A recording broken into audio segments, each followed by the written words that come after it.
ഇന്ന് രാവിലെ 6 മണിയോടെയാണ് പടമല പള്ളി പരിസരത്ത് പ്രദേശവാസികൾ കടുവയെ കണ്ടത്.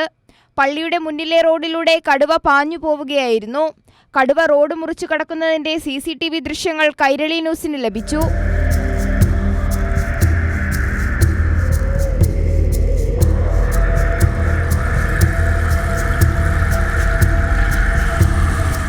റോഡരികിൽ നിന്ന് മുരൾച്ച കേട്ടതായും തലനാരിഴയ്ക്കാണ് താൻ രക്ഷപ്പെട്ടതെന്നും പ്രദേശവാസിയായ ലിസി പറയുന്നു.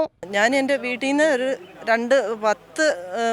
ഒരു സെക്കൻഡ് ഉള്ളൂ റോട്ടിലോട്ട് കയറാനായിട്ട്. അവിടെ കയറി കഴിഞ്ഞ് ഞാൻ ശ്രദ്ധിച്ചായിരുന്നു റോട്ടിൽ കൂടെ പോയത്. അന്നേരം പറമ്പിൽ നിന്ന് എന്തോ കരയുന്ന ഒരു ഒച്ച കേട്ടു. ഒച്ച കേട്ട് ഞാൻ ശ്രദ്ധിച്ച് ഇങ്ങനെ പോകുമ്പോഴത്തേക്ക് അത് എന്തോ ഓടി ഇങ്ങ് വരുന്ന തോന്നി. വേഗം റോട്ടിൽ നിന്ന് ചാടി കയറുന്നതുകൊണ്ട് ഞാൻ മേലെ സ്ഥലത്തേക്ക് വീട്ടിലെ ചേട്ടനെ വിളിച്ച് അങ്ങോട്ട് കയറി. പ്രദേശത്ത് പകൽ പോലും ഇറങ്ങാൻ കഴിയാത്ത അവസ്ഥയാണെന്നാണ് നാട്ടുകാരുടെ പരാതി. എല്ലാം കൂടി എന്നതാന്നും കൂടെ ആനയാണോ ഈ ചെറിയ അത്രയില്ല കയറി വരുന്ന ജനങ്ങളെല്ലാം കൂടി ഓടി വരുന്ന കറണ്ടാണോ എന്നതാണെന്നൊന്നും നമുക്കൊരു വയ്യാത്തൊരവസ്ഥയായിപ്പോയി, മനസ്സിലാക്കാൻ വയ്യാത്തൊരവസ്ഥയായിപ്പോയി. കടുവയുടെ സാന്നിധ്യമുള്ള മേഖലയിൽ വനംവകുപ്പ് തിരച്ചിൽ ആരംഭിച്ചു.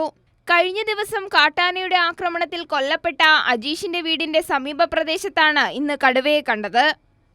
കൈരളി ന്യൂസ്, വയനാട്.